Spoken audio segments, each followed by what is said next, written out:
ទី11ឲ្យអភ័យកូនជាទីស្រឡាញ់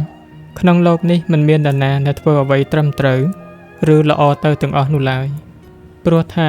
គឺជាអ្នកនៅមានកិលេសដែលជាគ្រឿងសៅហ្មងចិត្ត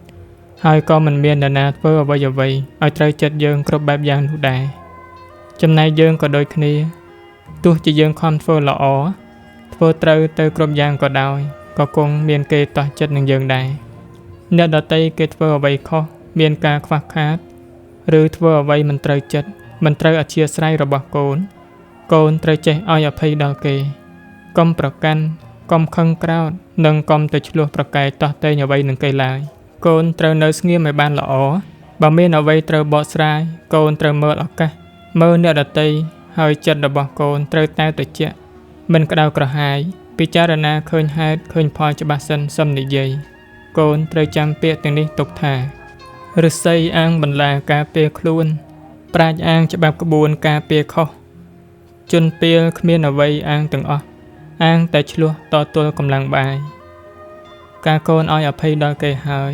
អ្នកដែលសប្បាយចិត្តគឺកូននឹងឯងការចងនៅសេចក្តីក្រោធទុក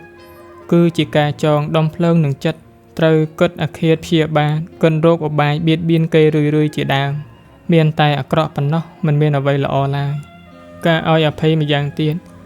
គឺឲ្យការមិនមានភ័យដល់អ្នកដទៃបានសេចក្តីថាធ្វើខ្លួនរបស់យើងឲ្យមិនមានពឹសមិនឲ្យមានភ័យដល់អ្នកដទៃមិនបង្កការភ័យខ្លាចឬសេចក្តីក្តៅក្រហាយផ្សេងឲ្យដល់អ្នកដទៃឡើយកូនត្រូវធ្វើខ្លួនឲ្យគេស្គាល់ចិត្តជាគ្នាឯងមិនមានស្នៀតមិនក្រឡិចនិងជាទីទុកចិត្តរបស់អ្នកដទៃធ្វើយ៉ាងនេះឈ្មោះថាឲ្យអភ័យកូនត្រូវយល់ថាការឲ្យអភ័យគឺការឲ្យសេចក្តីល្អដល់ខ្លួនកូននឹងឯងអ្នកផងទាំងពួងគេទុកចិត្តប្រគល់ការងារសំខាន់ឲ្យកូនធ្វើខុសអំពីមនុស្សដែលមានពឹសទុកចិត្តមិនបានទៅទីណាគេមិនចង់ចូលចិត្តនៅក្នុងទីណាគេខ្លាចគេបារម្ភធ្វើការអ្វីគេមិនទុកចិត្តវាជាការមិនល្អគ្រប់យ៉ាងចូលកូនកុំជាមនុស្សមានពឹសមានភ័យដល់អ្នកដទៃឡើយបើកូនឲ្យអភ័យដល់អ្នកដទៃបានកូននឹងបានសុខសប្បាយបើកូនធ្វើខ្លួនមិនឲ្យមានពឹសមានភ័យដល់អ្នកដទៃបានកូននឹងនៅក្នុងទីណាក៏នៅបានមិនមាននរណារង្គៀសភ័យព្រួយបារម្ភអ្វីឡើយដូច្នេះកូនត្រូវហ្វឹកហាត់ឲ្យអភ័យកុំទៅគិតថាជាការអន់ខ្សោយខូចយសខូចស័ក្តិព្រោះការឲ្យអភ័យនោះ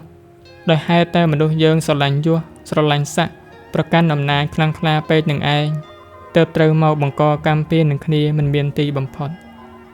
សូមអនុមោទនា